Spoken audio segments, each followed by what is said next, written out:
দায়িত্ব চেয়ে নিও না।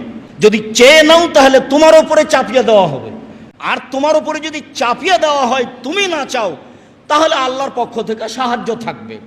আমরা অত্র বুখারী মুসলিমের হাদিস অনুযায়ী আশাবাদী যে জনাব খালেদ হোসেনের উপরে দায়িত্ব চাপিয়ে দেওয়া হয়েছে মর্মে ইনশাআল্লাহ আল্লাহর পক্ষ থেকে তার উপরে, তার সঙ্গী সাথীর উপরে বিশেষ সাহায্য থাকবে বলে আশাবাদী ইনশাআল্লাহ।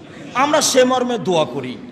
আর জনাবের নিকটে আমরা এইটুকু দাবি রাখি যে জামিয়া সালাফের মতো সঠিক আকীদার প্রতিষ্ঠানের জন্য আন্তরিকভাবে দোয়া করবেন, যাতে করে আমরা এই প্রতিষ্ঠানের কাজগুলিকে সামাজিকভাবে উন্নতি থেকে উন্নতির পথে নিয়ে যেতে পারি এবং এই সব কাজকর্ম দিয়ে পরকাল আল্লাহ তাআলাকে সন্তুষ্ট করতে পারি।